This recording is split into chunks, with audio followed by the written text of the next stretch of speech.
नमस्कार, स्वागत है आपका के भारत न्यूज पर। मैं हूं आपके साथ पुलकित शुक्ला। भारत को प्राचीन काल में सोने की चिड़िया कहा जाता था। कहा जाता था कि मध्यकाल में जब भारत पर कई आक्रमण हुए तो यहाँ के राजा महाराजाओं ने अपनी धन संपदा को बचाने के लिए कहीं पर छुपा दिया। अब इनमें से कई खजाने तो इतने विशाल हैं कि अगर आज की तारीख में ये भारत को मिल जाएं तो भारत की संपूर्ण आर्थिक स्थिति ही बदल सकती है। इस खजाने को केंद्र बिंदु बनाते हुए हम आज बात करेंगे राजस्थान में स्थित जयगढ़ किले की। इस किले का निर्माण जयपुर के महाराजा सवाई जयसिंह ने करवाया था। कहा जाता है कि इस किले में आज भी अरबों खरबों का खजाना सोना, चांदी और रत्नों के रूप में छुपा हुआ है। सवाई जयसिंह मुगल बादशाह अकबर के सिपह सलाहकार थे और कहा जाता है कि उनकी वीरता से प्रभावित होकर राजा मान सिंह और अकबर के बीच एक संधि हुई थी। उस संधि में यह तय किया गया था कि राजा मान सिंह जिस किसी भी क्षेत्र पर विजय प्राप्त करेंगे वहां बादशाह अकबर का राज होगा, लेकिन वहां से मिलने वाले धन और संपदा पर राजा मान सिंह का ही हक होगा। आपको बता दें, जयगढ़ के पुराने किलेदार के एक वंशज बाला बख्श के पास चमड़े के कुछ दस्तावेज थे और जयसिंह ख्वास के पास जयसिंह का लिखा बीजक था। उनकी मृत्यु के बाद उनके परिजनों ने सरकार द्वारा घोषित इंडियन ट्रेजर ट्रोव एक्ट में खजाना बताने वाले को कुल संपत्ति के 2% भाग देने का लालच दिया। इस लालच में उन लोगों ने सरकारी अफसरों को इस खजाने की सूचना दे दी। बता दें कि जयपुर रियासत में बड़े ओहदे पर रहे राव कृपाराम के पुत्र राव किस्तूर चंद के परिवार ने इसी तरह के दस्तावेज जयपुर के आखिरी महाराजा सवाई भवानी सिंह को सौंप दिए थे, जिसमें लगभग वही सभी विवरण थे जो बाला बख्श के परिवार के पास पाए गए बीजकों में थे। इसके अलावा अरबी पुस्तक तिलिस्मात ए अम्बेरी में लिखा है कि जयगढ़ किले में 7 टाँकों के बीच हिफाजत से दौलत छिपाई गई थी। इन सारी बातों से सरकार के कान खड़े हो गए और प्रधानमंत्री इंदिरा गांधी ने इमरजेंसी के दौरान जयगढ़ किले में 5 महीने तक मिले बीजक के अनुसार इस खजाने के लिए खुदाई करवाई थी।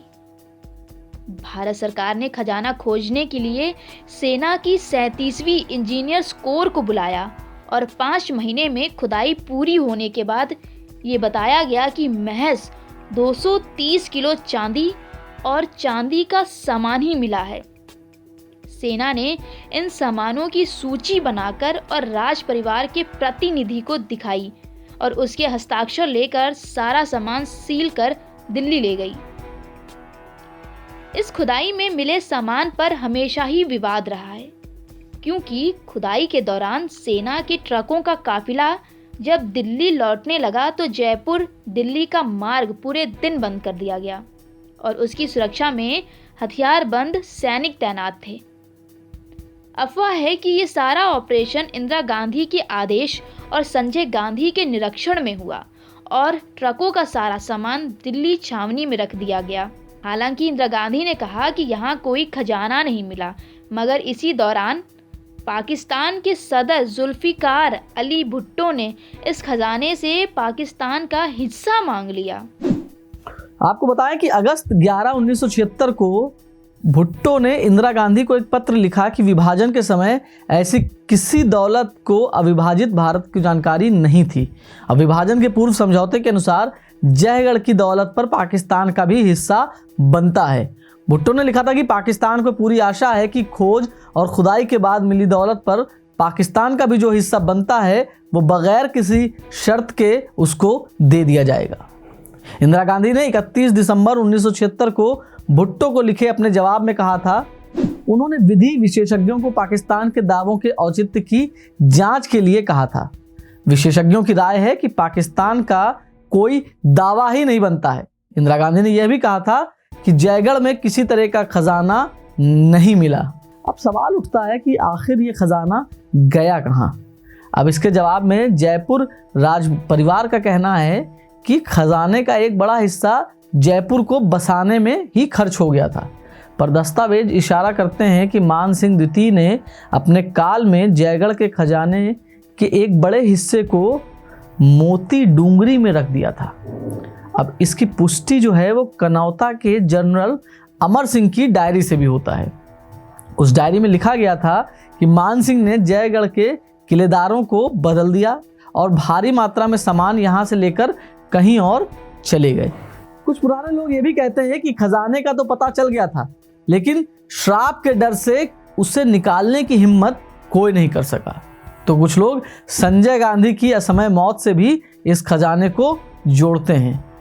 कहा तो ऐसा भी जाता है कि एक बार जयगढ़ के अंदर जब अफसरों ने जयसिंह खवास को डबट कर वास्तविक खजाने की जानकारी देने को कहा तो जयसिंह खवास ने काल भैरव मंदिर के तल को खोदने के लिए कहा था, लेकिन श्राप के बारे में भी चिताया था। इसके बाद ही सेना को खुदाई का काम दिया गया था। हालांकि आपातकाल में खजाने की खोज के लिए केंद्र ने 25 फरवरी 1976 को इसे राष्ट्रीय स्मारक घोषित कर दिया था। बाद में ब्रिगेडियर भवानी सिंह के प्रयासों से मई 1982 से यह किला दोबारा राज परिवार की संपत्ति बन गया। भवानी सिंह ने 11 दिसंबर 1982 को जयगढ़ किले का कब्जा लेने के 3 दिन बाद ही इस किले को जयगढ़ पब्लिक चैरिटेबल ट्रस्ट के नाम से पंजीकृत करा लिया। 27 जुलाई 1983 को किला सार्वजनिक हो गया। इसी तरह की तमाम छोटी बड़ी खबरों के लिए बने रहे हमारे साथ और देखते रहें के भारत न्यूज़। धन्यवाद।